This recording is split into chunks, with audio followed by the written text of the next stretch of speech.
欢迎回来。国家主席习近平17号下午会见到访的菲律宾前总统杜特尔特，这是杜特尔特去年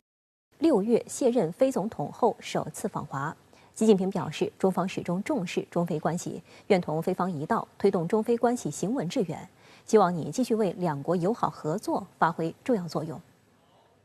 17号下午，国家主席习近平在北京钓鱼台国宾馆会见菲律宾前总统杜特尔特。习近平指出，你担任菲律宾总统期间，本着对人民负责、对历史负责的态度，毅然做出改善对华关系的战略选择，中菲关系得以重回正轨并蓬勃发展，为两国友好交往做出重要贡献。中菲同为亚洲发展中国家，两国发展根植于睦邻友好的周边环境，根植于合作共赢的亚洲大家庭。中国奉行亲诚惠容的周边外交理念，一向坚持与邻为善，以邻为伴。中方始终重视中菲关系，愿同菲方一道推动中菲关系行稳致远，希望你继续为两国友好合作发挥重要作用。杜特尔特表示，感谢中方对菲律宾经济社会发展给予的宝贵支持，特别是慷慨帮助菲抗击新冠疫情，发展菲中友好关系符合两国人民利益，也是大多数菲律宾人民的愿望。我愿继续为推动菲中友好发挥作用。深圳卫视注意到，这是杜特尔特去年6月卸任非总统后首次访华。值得一提的是，在担任菲律宾总统期间，杜特尔特曾5次访问中国，但从未访问美国。尤为外界关注的是，杜特尔特在就任菲律宾总统之前，中菲关系因菲方在美方的挑唆下操弄所谓南海仲裁案而陷入谷底。他上台后力排众议给南海争端降温，促使中菲关系恢复正常。2016年10月，杜特尔特率领外长、财长等内阁成员及数百名商界人士访华，开启中菲关系破冰之旅。中方当时表示，这次历史性访问是中菲关系的新起点，中国愿向菲律宾人民展开友谊之臂，伸出合作之手。面对该国境内外一些势力企图重新挑起南海争端，杜特尔特2021年还表示，南海仲裁案裁决结果应该被扔进废纸篓。时任菲律宾防长洛伦扎纳也表示，没有任何国际机构可以执行它。距离所谓仲裁已经过去7年，但一些势力仍对此不死心。美国国务院发言人米勒近日声称，美国将继续敦促中国遵守南海仲裁案，美国将继续与盟友一起推进自由开放的印太地区。对此，7月12号，中国驻菲律宾大使馆发言人发表声明重申，南海仲裁案所谓裁决严重违反包括联合国海洋法公约在内的国际法，是非法的、无效的，中方不接受、不承认该裁决，不接受任何基于该裁决的主张和行动。美国作为南海仲裁案的始作俑者和幕后操手，每年在非法裁决出台周年之际，纠集部分域外国家大肆渲染炒作，企图以此向中方施压，逼迫中国接受非法裁决。中方对此坚决反对。第一个呢，是向菲律宾国内传达了一个非常明确的信号，那就是只有和中国搞好关系，共同促进南海区域的和平稳定，那么对于菲律宾才是最重要的国家利益，菲律宾才能受益最多。第二个呢，我想是对于其他的南海声索国也发出了一个非常明确的信号，就是在这个南海行为准则草案文本2读通过的这么一个时机，只有继续呢共同和中国相向而行，共同维护好南海，管控好南海地区的分歧，这样呢才能保证区域的和平和稳定。深圳卫视注意到，上周在印尼首都雅加达召开的东亚合作系列外长会议上，南海行为准则单一磋商文本草案完成2读，加快达成南海行为准则的指导方针文件也获得通过，为尽快启动3读创造了条件。印尼表示，这是南海行为准则磋商启动以来里程碑事件。新加坡外长维文表示，2读的完成反映出各方在磋商进程上取得进展的政治意愿，这也对外发出了一个明确信号，中国和东盟国家有能力、有智慧，通过共同努力处理好南海问题，使南海成为和平、友谊、合作之海。中方也对南海行为准则完成2读表示欢迎。出席会议的中央外办主任王毅表示，南海是目前世界上航行最安全、最自由的海域之一，没有任何一艘商船抱怨在航经该海域时遇到干扰阻碍，个别国家没有必要再做无谓的担忧。中国同南海沿岸国一道，遵守包括联合国海洋法公约在内的国际法，但我们不接受以航行自由为名行航行霸权之实。中方一贯主张由直接当事国通过友好协商和平解决争议，这一原则也写入了南海各方行为宣言。王毅强调，南海仲裁案明显是一场政治操弄，背离了联合国海洋法公约缔约原意，在事实认定和法律适用等方面都存在明显失当，受到国际法专家普遍质疑。能够增进南海区域和平稳定的唯一方法，能够增进菲律宾国家安全的国家利益的唯一方法，就是和中国相向而行，共同维护南海地区的和平稳定。那么在这个方面呢，其实近期召开的东盟外长会呢，也给出了非常明确的答案，就是印尼作为东盟今年的轮值主席国呢，也再次强调了东盟国家不应该选边站队，不应该让东盟成为代理人战争的战场和竞技场。值得警惕的是，今年2月，美菲两国同意扩大防务合作，菲律宾新增开放4个军事基地供美军使用，其中3个位于该国北部，距离台湾岛仅数百公里。分析指出，美国强化所谓第一岛链，以针对中国的企图十分明显。此外，美国还拉日本与菲律宾一起搞联合海军演习和海警演习。卸任后，杜特尔特多次对美国谋求加强在菲律宾的军事存在表示担忧。他指出，美军将会置菲律宾于险境。他对该国媒体表示，如果美国人在这里待下去并部署武器，那么对菲律宾人来说，认为美国只会部署常规弹头的想法未免太过天真和愚蠢。杜特尔特明确反对与美国签署的加强防务合作协议，认为这项军事合作协议可能给菲带来危险，认为这是美军将菲律宾作为炮灰的一招险棋。菲律宾没有必要和美国在军事上深度捆绑。这个背后呢，其实有美国实施印太战略这样的一个大的背景。那菲律宾呢，处于南海和台湾海峡的这种交汇地带，又是美国的盟友。那么呢，它对于美国实施印太战略呢非常重要，地缘上非常重要。美国呢也希望通过和菲律宾的加强与菲律宾的合作，持续呢通过印太战略打压恶华。那么在这个方面呢，小马克思政府呢也积极的配合美国实施印太战略。可以看出，这个小马克思政府对于这个中菲关系以及这个东盟的这些政策呢，其实还是有欠考虑。7月18号上午，国务院总理李强和中共中央政治局委员、中央外办主任王毅在北京分别会见来访的美国总统气候问题特使克里。来看报道。李强表示，中美同为世界重要国家，两国加强合作不仅惠及彼此，也让全世界从中受益。去年，习近平主席同拜登总统在印尼巴厘岛成功会晤，达成一系列重要共识，为中美关系发展指明了方向。中美双方要以实际行动落实两国元首共识，妥善管控分歧，推动中美关系早日重回健康稳定发展轨道。李强指出，当前全球应对气候变化任务艰巨，需要包括中美在内的各国加强协调、凝聚共识、抓紧行动，最大程度应对形成气变的合力。当前这个全球应对气变问题面临了很大的一些挑战，需要我们包括中美在内的全球各国加强协作，形成共识，积极应对。克里表示，美中是世界前2大经济体和前2大碳排放国，美方希望美中关系保持稳定，愿同中方加强合作，共同应对气候变化等紧迫的全球性挑战，推动联合国气候变化框架公约第28次缔约方大会取得成功。And so the imperative of our two countries coming together and working and showing the rest of the world how we can cooperate and begin to address this with the urgency it requires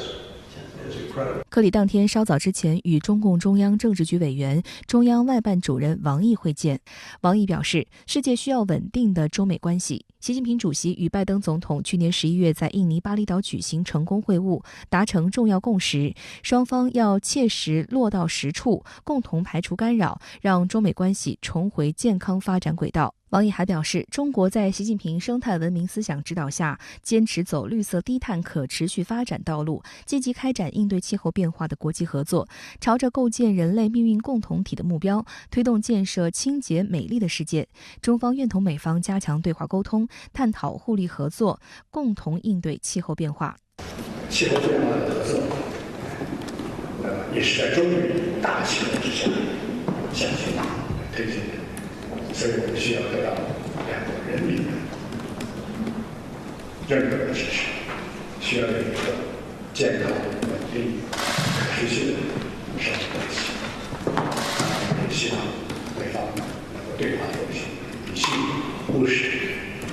积极的政策。克里表示，美方重视稳定美中关系，希同中方共同努力，推动两国关系进一步改善，造福世界。美方始终坚持一个中国政策，愿本着相互尊重精神，同中方加强合作，妥善处理两国间分歧和差异，共同应对气候变化等全球性挑战。新加坡联合早报指出，在克里访华之际，美国、欧洲和亚洲部分地区正在努力应对创纪录的高温天气。2023年很可能会成为自19世纪有记录以来最热的一年。外界还注意到，近期习近平主持召开中央全面深化改革委员会第2次会议，强调继续把绿色低碳和节能减排摆在突出位置，建立并实施能源消耗总量和强度双控制度，有力促进中国能源利用效率大幅提升和二氧化碳排放强度持续下降。要把稳工作节奏，统筹好发展和减排关系，实事求是，量力而行，科学调整优化政策举措。2023年上半年，中国的 GDP 增速为5.5%，二季度增长6.3%，含金量较高。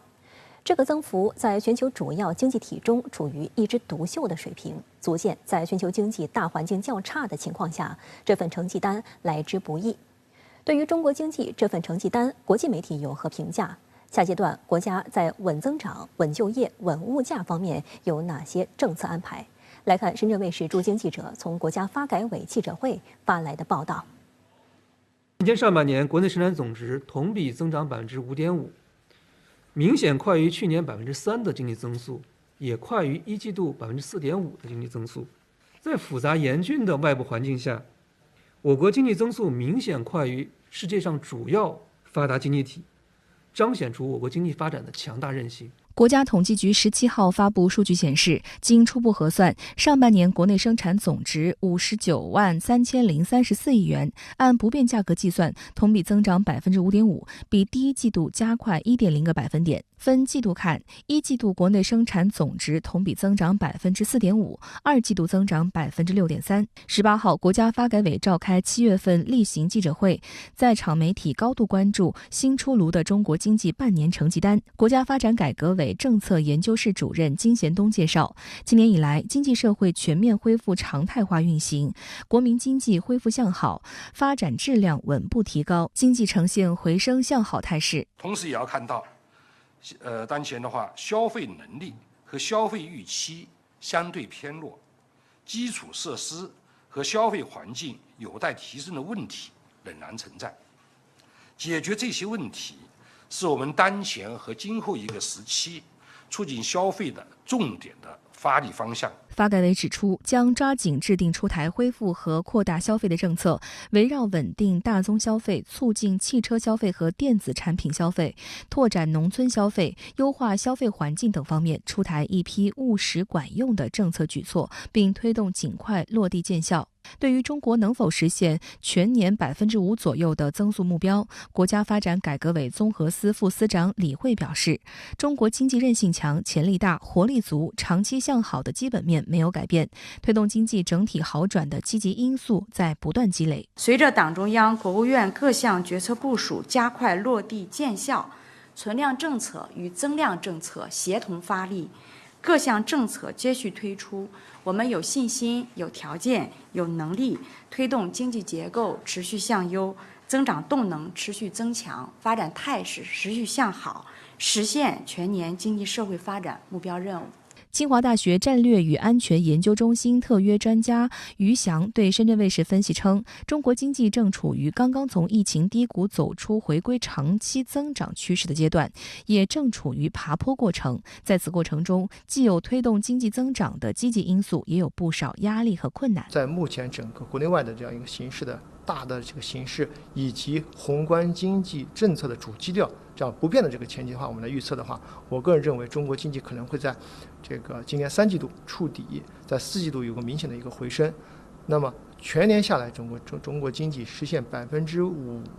左右的这样一个预期增长目标，我个人觉得是应该问题不大。余翔认为，目前中国经济仍然面临一些挑战。首先，个人可支配收入、消费支出以及资产价格增速较慢；其次，目前来看，实际利率水平仍然较高，导致企业融资意愿降低。此外，如何进一步激活地方经济的发展动能，也是制定政策时需要考虑的问题。深圳卫视注意到，虽然中国 GDP 第二季度 6.3% 的增速已是8个季度以来的最高值，但一些境外媒体却表示不如预期。然而，在查阅了世界主要经济体的统计数据后，深圳卫视对比发现，中国 6.3% 的增速实际上处于一枝独秀的水平。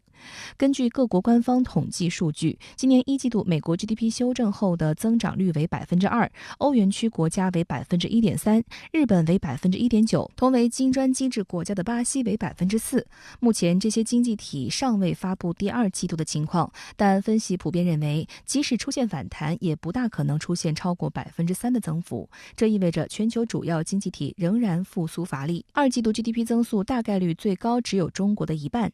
其中一些发达经济体仍处于亮红灯的状态。以英国为例，今年1月，国际货币基金组织预测，英国经济将在今年萎缩 0.6%， 是七国集团成员的最差水平。知名投资银行摩根士丹利最新发布的报告预测，今年全球 GDP 增速可能放缓至 2.9%， 并在2024年继续保持低迷。该机构注意到，在美联储多轮强势加息后，美国总体通胀水平持续下降，但美国的核心通胀率却创1983年来新高，不排除未来继续加息，但这将进一步打击全球经济复苏的金融根基。摩根士丹利认为，未来经济的亮点可能将聚焦于中国。虽然全球经济低迷造成的需求不足对中国企业造成较大影响，但随着中国进一步对外开放，2023年中国经济增速或将达到 5.7%。国际货币基金组织也预计，中国今年对全球经济增长的贡献率将达到1/3左右。深圳卫视注意到，近期访华的美国财政部长耶伦在北京强调，美方不寻求脱钩断链，无意阻碍中国现代化进程，愿同中方落实两国元首巴厘岛会晤达成的共识，在稳定宏观经济、应对全球性挑战方面加强合作，寻求美中经济互利双赢。中国经济应该能够实现5%左右的这样一个增长目标，而这个增长目标，我们把它放到整个世界经济的这个环境来看的话，5%的这个增速还是非常的快。此外呢，考虑到这个中国经济巨大的体量，在这个2023年这样一个持续快速增长，那么对世界经济，尤其对这个其他国家都是巨大的这个利好。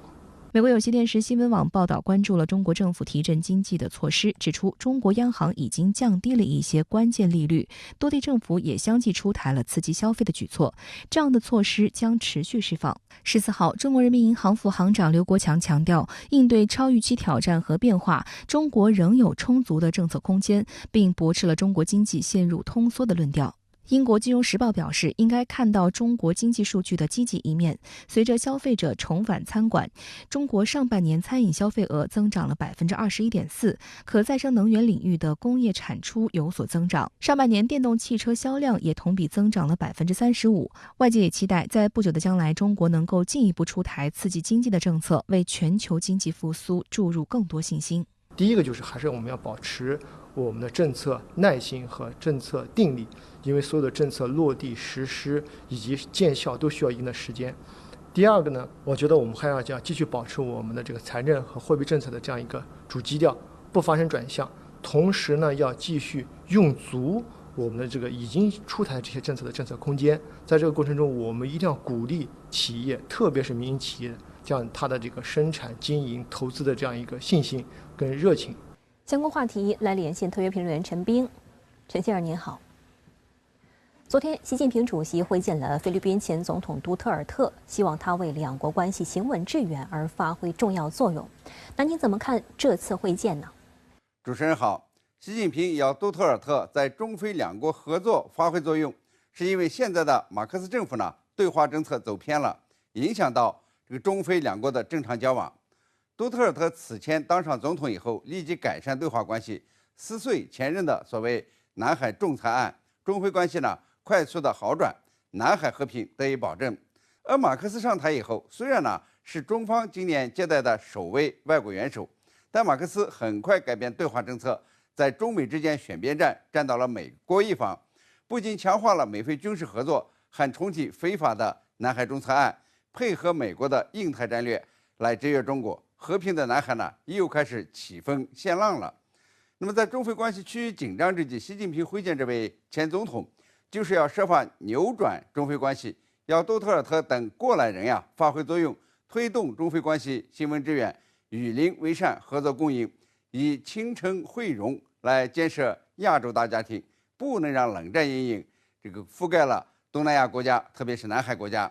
这亚太地区呢是全球持续发展的繁荣高地，可不能让阵营对抗毁了大好前程。中国经济半年报出来了，中外解读有所不同。那您怎么看中国经济的变化趋势呢？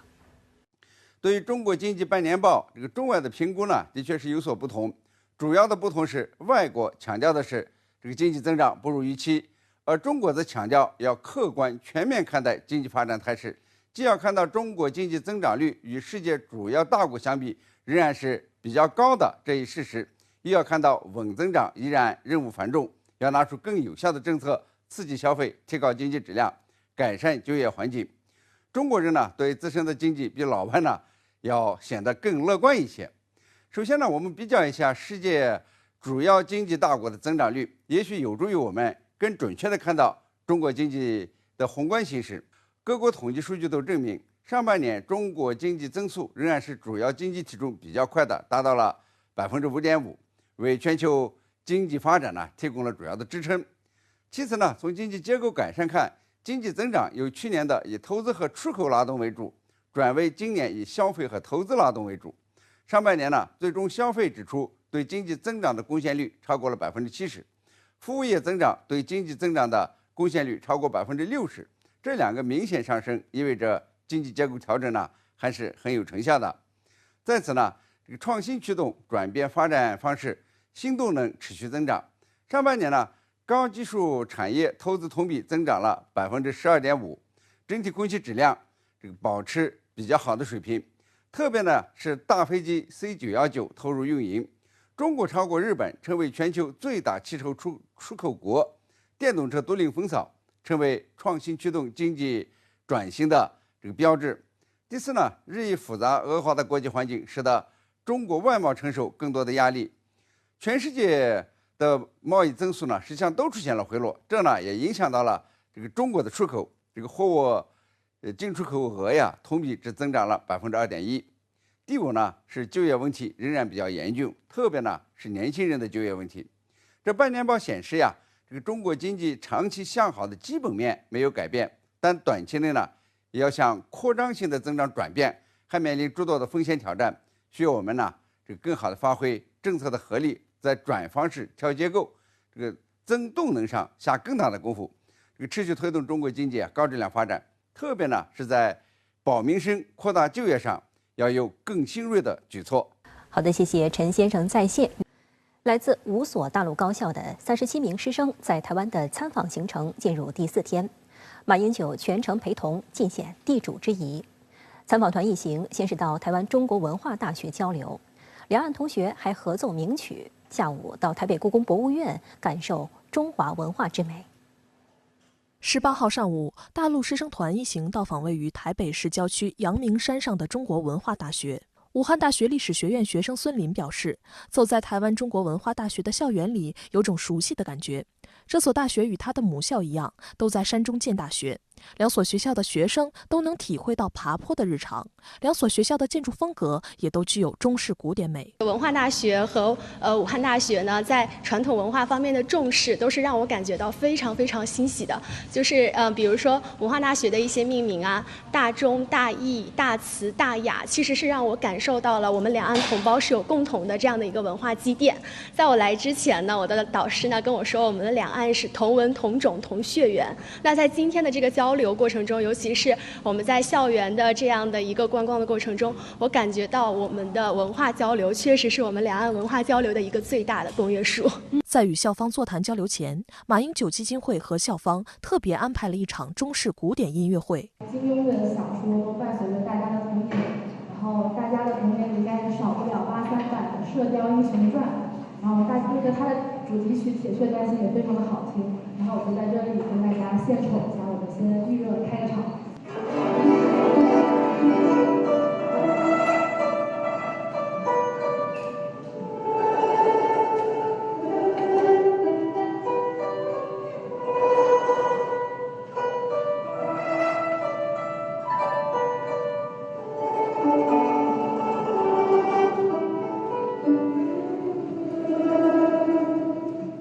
深圳卫视注意到，这是一场两岸同学携手完成的音乐会演出。台湾中国文化大学的应届毕业生陈德文、陈嘉莲与北京大学中文系学生陈凯迪同台演奏古筝《琵琶名家名曲》，继火遍华人圈的1983年版《射雕英雄传》主题曲《铁血丹心》之后，还有《汉宫秋月》《沧海一声笑》《花好月圆》等曲目。值得一提的是，在音乐会的尾声，北大学生陈凯迪用传统乐器中阮独奏一曲《可可托海的牧羊人》，表达对马英九及基金会盛情邀请大陆师生赴台访问的感谢之情。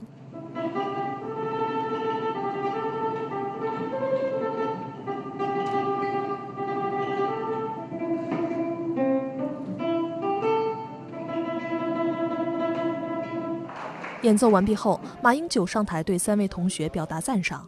演奏《可可托海的牧羊人》的陈凯迪同学说：“当琴声一响起，他就感到两岸确实是同根同源的一个文化纽带。我们通过乐曲彼此的去交流，去联系了彼此，然后我们也共同的传承了中国的传统文化，让大家更多人了解到了我们中国的传统民族乐器。”可可托海的牧羊人是马英九喜爱的歌曲之一，由大陆音乐人王琦作词作曲并演唱，也在马英九的 K 歌单之列。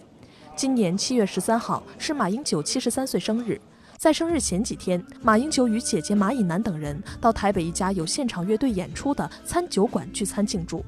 马家兄妹一行人简单用完餐点后，马英九十分高兴，上台连唱几曲助兴，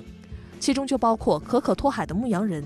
马英九还不时地打拍子调动气氛，现场观众反响热烈。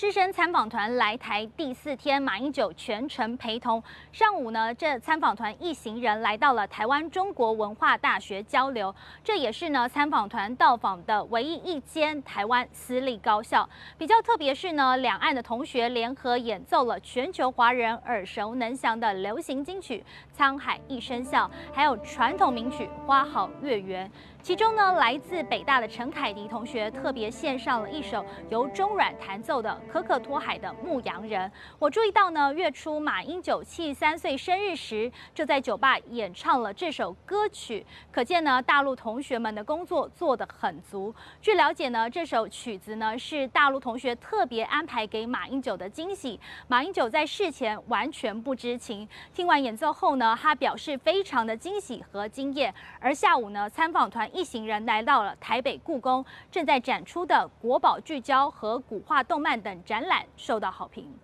18号下午，在马英九的陪同下，大陆师生团前往台北故宫博物院参观。台北故宫方面由副院长黄永泰接待。台北故宫珍藏着来自大陆的70万件珍贵文物，翠玉白菜、肉形石等都是其中网红藏品。马英九特意引导来自大陆的老师和同学们一同观赏神似一块东坡肉的自然玛瑙肉形石。首次来到台湾的湖南大学姚瑞婷是北京人，他表示之前在北京故宫博物院看过很多文物，也经常在课本上看到台北故宫的介绍，此次亲身前来确实是百闻不如一见。我就感觉我们的历史其实是同宗同源的，所以我也特别希望能加强交流，实地走动就会更加亲近，就更好了。蔡英文执政7年多来两岸中断交流，甚至于兵凶战危的时刻，这一团来是非常具有重要性跟指标性的一个团。我们都希望透过这次的访问，能够慢慢的去降低双方的敌意能够达到真正的和平跟稳定。马英九基金会邀请大陆师生团来台交流，持续引发岛内热议。台湾民众党2024参选人、党主席柯文哲18号表示，两岸青年交流很好。我倒觉得这样的，所谓的破冰之旅的，一定是从这种最没有正义的开始嘛。年轻人文化体育，所以我觉得这还好，很正常啊。前马英九办公室副秘书长罗志强表示，两岸的沟通交流是为和平埋下种子，不应被人为阻断。你知道，在马政府的时候陆生来台最多的一年达4.2万人呢，4万多人呢。亲爱的民进党，他让陆生归零了，归零了，从4.2万人变成0。你看那个鸿沟多么的大，差距多么的大。他为什么那么积极努力的促成两岸之间学生的往来跟交流？他跟我说一句，他说：“你怎么知道？也许有一天，国台办的主任是大陆到台湾来的学生。”他说：“你要确保双方的和平，这不就是最好的确保方式吗？当我们两岸的人民能够互动、往来、交流、互利，然后增加彼此的善意循环，那我们就可以确保今天不会发生这种兵凶战危的事啊。”相关话题来连线时事评论员张斌。张先生您好。大陆高校交流团同学们参访台湾大学校园，逛知名景点，还一起演奏音乐、打乒乓球，轻松愉快的氛围，甚至大陆女同学甜美的笑容都成了岛内热议的话题。那您怎么看青年面对面交流给两岸关系吹来的新风呢？应该说当下两岸关系确实形势严峻，尤其是民进党当局呢不断的以武拒统对抗大陆，让台海地区局势日趋紧张。在这样一个大背景下，两岸呢青年学生的交流，应该说给像严冬一样的两岸关系，我觉得带来了一股非常温暖和煦的春风。应该说，青年之间的交流是最容易也是最直接的。同时呢，两岸青年的这种交流也能够呢相互了解，相互呢知道对方的关切。我们知道，两岸之间社会制度生活环境乃至思考问题的方式呢都不尽相同。但是只有通过交流，面对面的这样一个沟通，才能够真正了解对方的所思所想，才真正能够呢求同存异，最终呢达到聚同化异。所以两岸交流应该说是未来两岸和平发展的一个重要的渠道，而这其中两岸青年的交流尤其重要。这些青年不仅更好的沟通，更能用呢青年人熟悉的方式联络，同时他们也是未来实现祖国统一、实现中华民族伟大复兴的主力军。所以两岸之间要想呢和平发展，共同致力于中华民族伟大复兴，青年的交流必不可少。而且这种青年的交流，应该说也更直接，也更见成效。所以说这次大陆的到台湾参访的学生，在台湾受到了广泛的欢迎，他们也展现了大陆青年的风采，我觉得是非常好的一件事情，也是难能可贵的一件事情。两岸要想寻求和平发展之路，第一要在九二共识及其核心意涵一个中国的原则下来进行；第二就是要开展广泛的交流，从青年交流入手，进而扩展到方方面面人员的交流，势必会给两岸带来更好的发展前景。促成陆生访台，马英九讲这是他7月生日最好的礼物。这2天他亲自款待，一路陪同参访。马英九在年初大陆祭祖交流回台后曾表示，9·2共识又活过来了。那您对此如何看呢？马英九先生呢，这次呢心情非常的好，我觉得呢这是呢应有之义。首先呢，这次大陆学生去台湾参访，应该说是一次叫回访。正是今年清明期间呢，马英九先生到大陆来参访，特别是呢带着台湾的师生到大陆来，而且盛情邀请大陆的高校的师生呢到台湾去回访。那么终于成行，应该说作为这个主要发起人，当然心情是非常好的。另外呢，我们看到虽然现在只有短短的几天时间，但是两岸青年之间的交流并没有任何的隔阂，他们之间的这种语言文化，特别是中华文化的传承，是完全一脉相承的，是同根同源、同文同种的，所以交流起来呢，并没有任何的障碍。这种相互之间的交流和互相之间的了解，其实对于两岸关系，特别是对于台湾的这种稳定和安全乃至发展是非常重要的。这其实也是马英九先生非常欣慰的一点。再有一点，大家也都知道，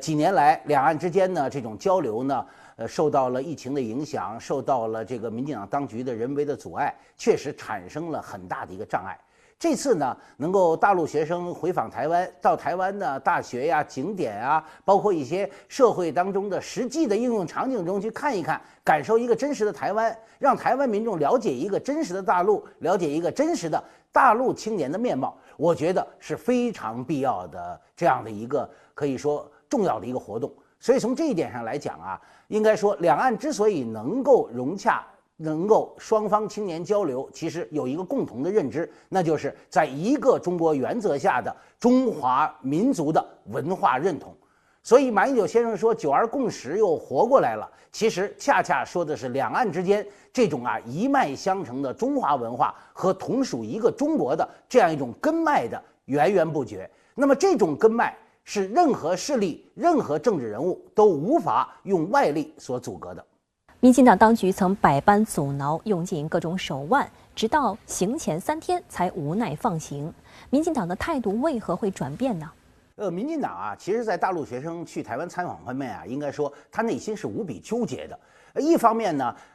对于民进党来讲，他呢推行台独政策，其实是希望割裂两岸之间的联系，特别是两岸交流的。因为两岸的民众，特别是青年，交流的越广泛、越深入，那么民进党这种妖魔化污名化大陆的这些政治行径就愈发的会暴露。这一点其实特别是在选举之前是民进党最不愿意看到的，因为只有两岸之间隔绝，双方不了解，他才能够呢利用这种对抗大陆等等来聚拢民意，营造这种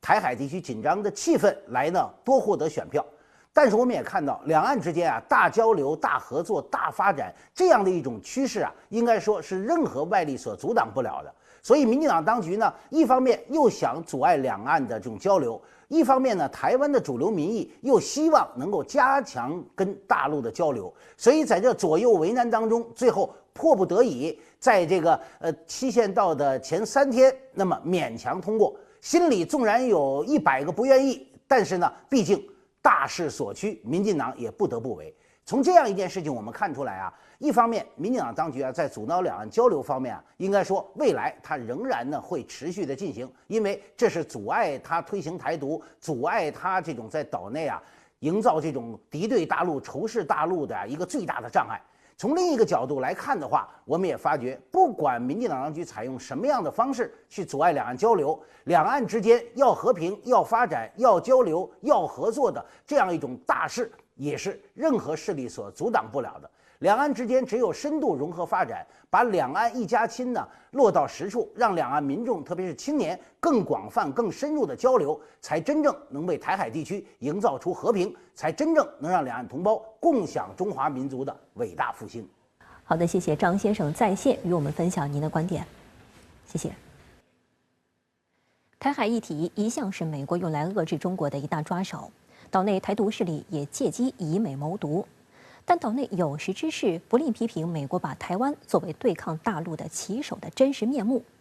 直播港澳台特别策划《台海风云录》今天继续对话岛内名嘴中国国民党前民意代表孙大千。孙大千表示，美国一直居心不良，希望台海发生战争，我们应该认清美国的企图，不要让两岸陷入战争。而因为俄乌冲突的车之前舰，欧洲国家也不会盲目跟着美国来对抗中国。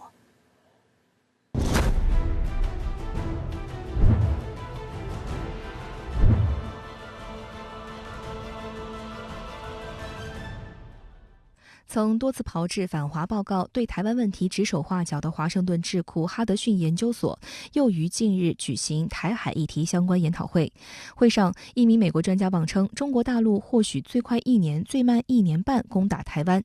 近年来，不断有美国人从不同角度、用不同方式预测所谓台海开战时间表。对此，孙大千直言，最希望台海发生战争的就是美国。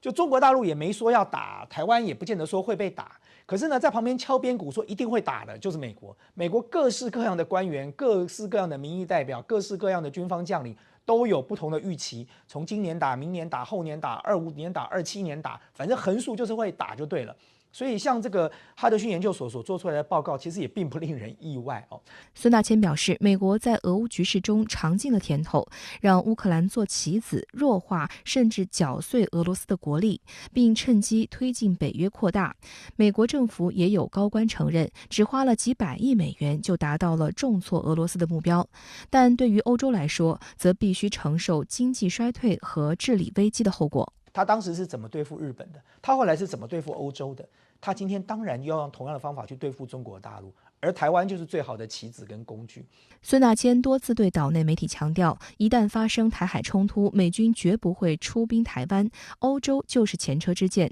因此台湾必须警惕。因为对法国跟德国来讲，他们管好欧洲的事情就好了，他们有什么必要插手亚洲？他们有什么必要去当美国的马前卒跟小弟？当年欧盟要成立的目的，就是为了要跟美国分庭抗礼。美国当然很希望就是把全球团结在一起，然后来对抗中国大陆。但是事实上，有多少人会上当？那么，其实美国过去在这个历史的过程当中的这个教训跟经验很多啊，所以大家会看了美国一次又一次的在炒作同样的戏码，用同样的手段。我并不认为现在还会有这么多国家会跟着美国的背后走。孙大千强调，两岸同属中华民族，血浓于水，两岸一定要避免战争。我们同样是中华民族的子孙，我们同样都是龙的传人，我们有什么必要兵戎相见？我们有什么必要变成这个美国去弱化中国大陆的棋子呢？所以其实战争只要爆发，不管结果如何，台湾跟中国大陆都重伤中华民族都受到重创。你看到中华民族好不容易可以在世界上站起来，那你更不要提一旦爆发战争，不管输赢，台湾都是一片焦土再来关注俄乌局势。当地时间7月17号，克里米亚大桥发生爆炸，造成平民2死1伤。俄罗斯当局指是乌克兰特工的恐怖袭击，背后更有美英参与。当天恰逢黑海港口农产品外运协议到期。俄罗斯宣布，因协议中涉及俄方部分并未得到落实，俄方决定将不再继续执行这一协议，并强调与大桥爆炸无关。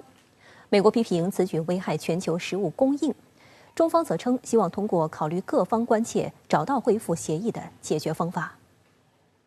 黑海港口农产品外运协议17号到期，当天俄罗斯外交部发表声明称，该协议将于7月18号终止，俄方将关闭黑海西北海域的海上人道走廊，位于伊斯坦布尔的黑海粮食外运联合协调中心也将解散。声明表示，过去1年间，协议中涉及俄方部分没有得到落实，俄罗斯的谷物和化肥出口的障碍依然存在。另外，俄罗斯农业企业被解冻的部分海外资金转移到了西方国家的口袋里。声明还提到，西方对粮食价格进行操控，人为制造粮食短缺，只是为了将俄罗斯农产品从国际市场上排挤出去。俄罗斯发表声明后，联合国秘书长古特雷斯表示对此深感遗憾，并呼吁各方回到谈判桌解决问题。乌克兰总统泽连斯基表示，尽管俄方宣布停止执行这一协议，但基辅准备继续通过黑海出口粮食。他还呼吁美国等西方国家继续向俄施压。 The result of Russia's action today, weaponizing food,